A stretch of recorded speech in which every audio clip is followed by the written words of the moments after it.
Hello दोस्तों, नमस्कार। दोस्तों, ये वीडियो मैं बना रहा हूँ स्पेशली अपने डीटीसी के चालकों के लिए। मेरा आपसे आग्रह है कि मेरे इस वीडियो को अधिक से अधिक शेयर करें और मेरे इस चैनल को सब्सक्राइब भी करें ताकि मैं आपको नई नई जानकारियाँ दे सकूँ। दोस्तों, मैं डीटीसी का ही कर्मचारी हूँ और स्थायी कर्मचारी हूँ। ठीक है दोस्तों, हमारे जो चालक भाई हैं उनके ऊपर तरह तरह के एक्शन होते रहते हैं। शायद ड्राइवरों से ज़्यादा एक्शन किसी के ऊपर नहीं होता इस डिपार्टमेंट के, और ना ही किसी अधिकारी के।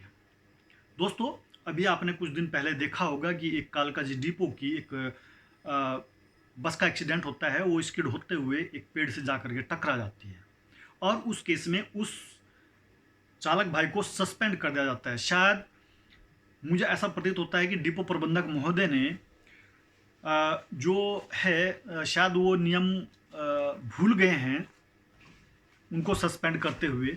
उन्होंने नियमों पर ध्यान नहीं दिया है। दोस्तों, 1955 का एक लेटर है, executive instructions on the procedure of regarding disciplinary action and appeal.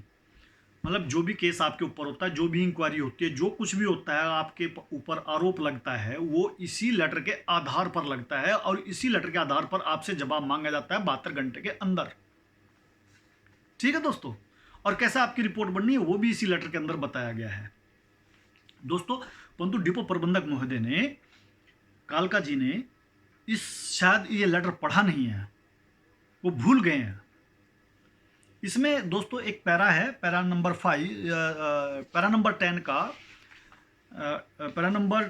10 का जो है सब पैरा है डी और उसका सब पैरा है 5। उसमें लिखा गया है कि no departmental action will be taken against a driver who is convicted in offence which is due to some defect और lack of the some equipment in the bus. मतलब किसी उपकरण के कारण या किसी में कमी के कारण या किसी डिफेक्ट के कारण यदि कोई ऑफेंस होता है, कोई गलती ड्राइवर से होती है, तो उसमें उसके खिलाफ एक्शन नहीं लिया जा सकता।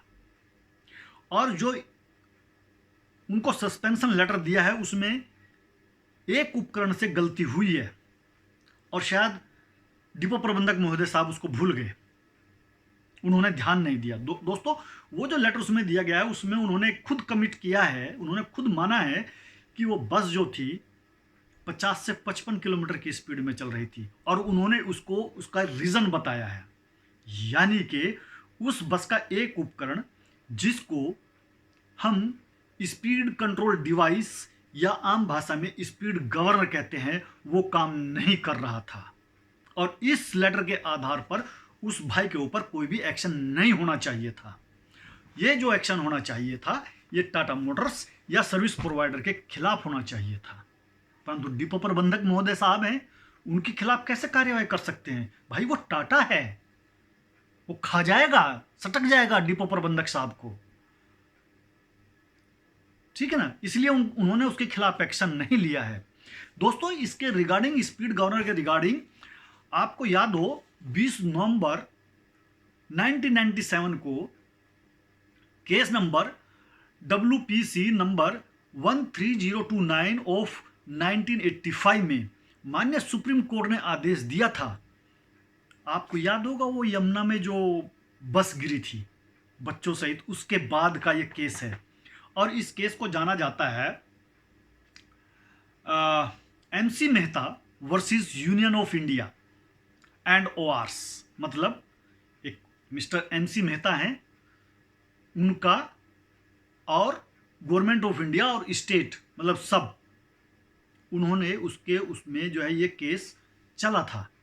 और माननीय VN खरे साहब जो honourable chief justice of India थे, और BN कृपाल साहब, ठीक है ना, 2 जज सुप्रीम कोर्ट के टॉप मोस्ट जज, ऑनरेबल जज मैं कहूँगा, उनका सम्मान होना चाहिए। ये पदवी कोई ऐसे नहीं मिलती है कि चुनाव में जीत गया और कोई प्रधानमंत्री बन गया। इसके लिए बहुत दिमाग चाहिए उसको, वो कानून का ज्ञाता होता है। जो chief justice of India, chief justice के इक्विवेलेंट होते हैं। ठीक है दोस्तों, तो उन्होंने एक आदेश पारित किया था कि know heavy and medium transport vehicle and light goods vehicles being four-wheeler would be permitted to operate on the road of the NCR and NCT Delhi unless they are fitted with the suitable speed control device, यानी कि speed governor के बिना, है ना, ensure that do not exceed the speed of 40 kilometre per hour. मतलब वो उपकरण उसके अंदर, बस के अंदर या किसी भी ट्रांसपोर्ट के अंदर जो दिल्ली और एनसीआर के एरिया या एनसीटी में चलता है, उसमें एक उपकरण लगाया जाएगा जिसका नाम होगा स्पीड कंट्रोल डिवाइस या स्पीड गवर्नर कह सकते हैं, और उसके द्वारा ही स्पीड कंट्रोल की जाएगी, न कि चालक के द्वारा। और उसमें यह भी प्रावधान है कि यदि उसका स्पीड गवर्नर या उसमें स्पीड गवर्नर नहीं है गाड़ी के अंदर, तो उसमें जो मालिक है, जो ओनर है, वो भी उतना ही दोषी होगा। ठीक, तो ये सब चीजें हैं। अब उसमें वो उपकरण काम नहीं किया, स्पीड कंट्रोल डिवाइस जो है, और उसमें आरोप लगा दिया ड्राइवर के ऊपर, तुम्हारी गाड़ी 50 से 55 की स्पीड में चल रही है। Mind it, this is the failure of the equipment which is said that no department action will be taken against a driver who is convicted in offense which is due to some defect or lack of some equipment in the bus। तो कैसे depot प्रबंधक महोदय ने उनको suspend कर दिया, यानी वो खुद कन्विक्ट हो रहे हैं, खुद कह रहे हैं कि भाई तुम्हारी गाड़ी 50 से 55 की स्पीड में चल रही थी, तो क्या डिपो प्रबंधक महोदय झक मार रहे थे?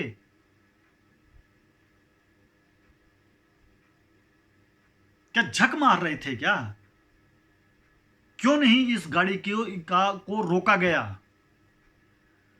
और साथ ही इसमें सीएमडी श्री विजय देव जी की डायरेक्शन है कि खराब डिफेक्टिव स्पीड गवर्नर के साथ और विदाउट स्पीड गवर्नर के साथ बस लाइन पर नहीं भेजी जाएगी, अन्यथा इसके लिए डिपो प्रबंधक जिम्मेदार होंगे।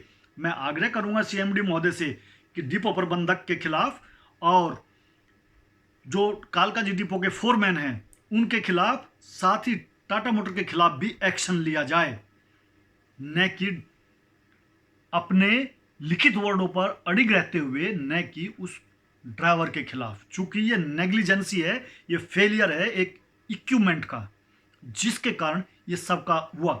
नहीं तो यह तो मिस्टर वीएन खरे और जो है और chief justice of India Shri BN Kripal और वीएन खरे, वो भी जानते थे कि ड्राइवर एक्सीलेटर से स्पीड कंट्रोल कर सकता था।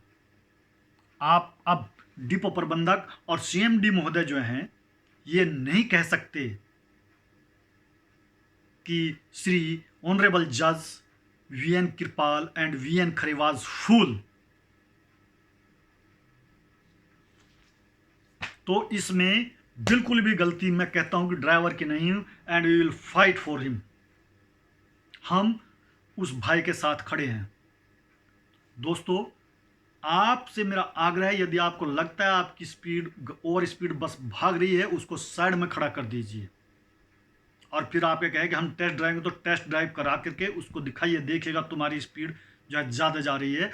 और दोस्तों, मेरा आपसे आग्रह है कि स्पीडोमीटर जो है वो आपका पूर्ण रूप से सर्विसेबल होना चाहिए, और अगर कोई चालान आता है ओवर स्पीड का, उसको भरने मत जाइए। ये जिम्मेदारी सर्विस प्रोवाइडर की और डीटीसी की है, ये जिम्मेदारी आपकी नहीं है।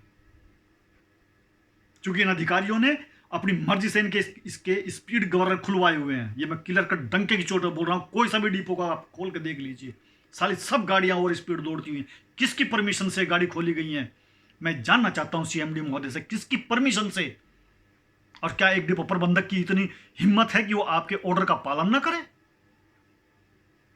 दोस्तों, आशा आप समझ गए होंगे। यदि किसी इक्विपमेंट या किसी डिफेक्ट के कारण कोई दुर्घटना होती है, तो उसके लिए आप जिम्मेदार नहीं है, आपके ऊपर एक्शन नहीं लिया जा सकता। Thank you and bye bye.